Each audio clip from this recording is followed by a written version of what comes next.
আসসালামু আলাইকুম। আমি সবুজ ইতালি থেকে বলতেছি। দেখেন, আজ ইতালিতে ১০ বছর থেকে আছি।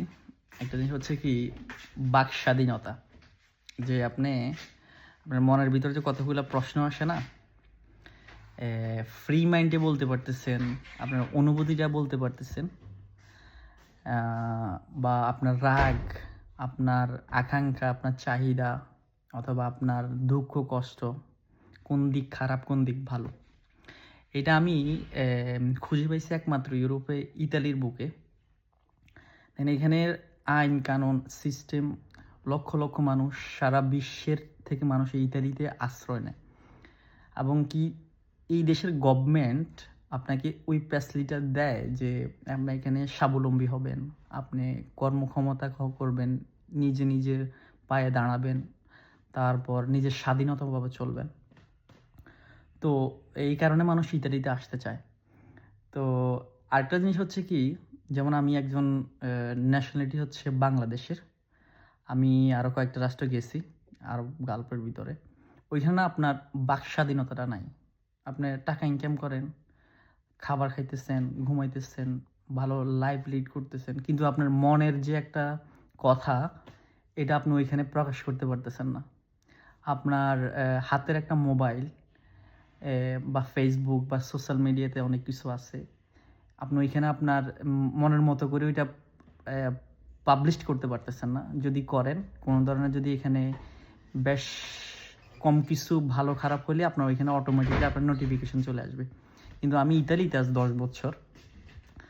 এখানে আমি কত ধরনের ভিডিও পাবলিশ করি, ভালো খারাপ, কিন্তু আমার এখানে কোনো ধরনের নোটিফিকেশন আসে না। কোনো ধরনের আমার পিছন থেকে আপনার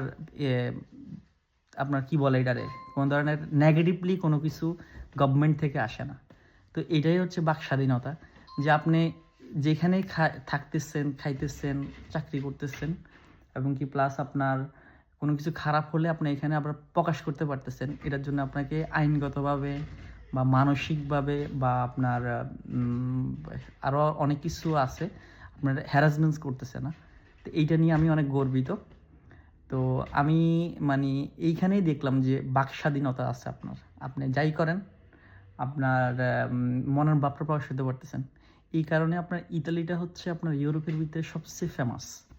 তো যাই করেন, যেখানে যান, যে দেশে যান, তবে ইতালিটা হচ্ছে যে আপনার মনের মতো একটা জায়গা, স্বর্গ। তো এরা হচ্ছে আপনার খ্রিস্টান। তো এইটাতে অনেক আমাদের বিশেষ করে আমাদের বাঙালি সোসাইটি থেকে অনেক নেগেটিভ আসে যে এরা খ্রিস্টান, এরা হারাম কাজ করে। কিন্তু ও আপনার ব্যক্তিগত লাইফে ঢুকবে না, আপনাকে ব্যক্তিগত আক্রমণ করবে না। আপনার মনের ভাব থাকতে পারে, হাজার কথা বলতে পারবেন, তারা শুনবে। যেটা রাইট সেটা সাপোর্ট করবে, যেটা নেগেটিভ সেটাকে আপনাকে ওইখান থেকে স্টপ করে দেবে। তো যাক, অনেক কথাই বললাম। এখন যে আপনার বিশ্বের ভিতরে একটা আপনার যুদ্ধ চলতেছে, আমেরিকা, ইরান, তারপরে দিয়ে আপনার ইসরায়েল। তো এই জিনিসগুলো দেখে একটা জিনিস মানে অনেক সময় আনন্দ লাগে যে আসলে আমি যেখানে আছি, এখানে অনেক ভালো আছি, অনেক সুখে আছি। এই জিনিসটা না মানে এই শুকরিয়াটা আসলে আল্লাহর কাছ থেকে আপনার আদায় করে শেষ করতে পারবো যে আমি কতটা ভালো আছি। যাক, যারা আমার ভিডিওটা দেখবেন, অন্তত আমার ভিডিওটা দেখে একটা লাইক অথবা কমেন্ট দিবেন যে আসার কথাটা, যারা ইতালিতে থাকে বিশেষ করে, তারা অন্তত একটু দেখবেন। দেখলে আমি খুশি হব। আসসালামু আলাইকুম।